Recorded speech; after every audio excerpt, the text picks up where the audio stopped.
నమస్కారం. నా పేరు శ్రీరామ్ శర్మ. భర్త భార్యని పై చదువులు చదవద్దు అని గట్టిగా ఫోర్స్ చేస్తే అది మెంటల్ క్రూయాలిటీ కింద వస్తుందా?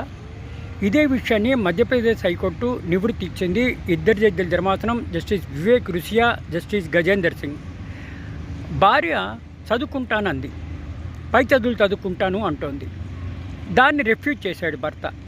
ఇంకా ఊరుకోక భార్య మెంటల్ క్రూయాలిటీ గ్రౌండ్ నుంచి ఫ్యామిలీ కోర్టులో విడాకులకు ఫైల్ చేస్తే అది హైకోర్టు దాకా వచ్చింది. హైకోర్టు అనడం ఏంటంటే, ఇట్లా భార్యని చదువుకోవద్దు, పై చదువులు అండ్ మెంటల్ క్రూయాలిటీ కింద వస్తుంది అని చెప్పేసి విడాకులు ఇవ్వడం జరిగింది. ఇట్లా పై చదువులు చదవద్దు అంటే ఇట్లా హెరాస్మెంట్ కిందకు వస్తుంది, మెంటల్ క్రూయాలిటీ కింద వస్తుంది. కాబట్టి భార్యకి విడాకులు ఇవ్వవలసిందే అని చెప్పేసి లీగల్ సెపరేషన్ కోసం ఫ్యామిలీ కోర్టులో ఫైల్ చేస్తే అది హైకోర్టు దాకా వస్తే హైకోర్టు ఈ విధంగా తీర్పు ఇవ్వడం జరిగింది. 2016 జూలై నుంచి విడివిడిగా ఉంటున్నారు.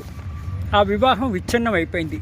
ఇర్రిట్రీవబుల్ బ్రేకింగ్ డౌన్ ఆఫ్ మ్యారేజ్ అంటే చదవద్దు అని చెప్పి అన్నందుకు, ఫోర్సిబుల్గా బయటకు పంపేయకుండా ఉన్నందుకు మెంటల్ క్రూయాలిటీ గ్రౌండ్ అనుసరించి section 13(1)(1)(a) Hindu marriage act ప్రకారము భార్య విడాకుల కేసు ఫైల్ చేస్తే అది హైకోర్టు దాకా వస్తే హైకోర్టు భార్యకి ఫేవరబుల్ ఆర్డర్ ఇవ్వడం జరిగింది.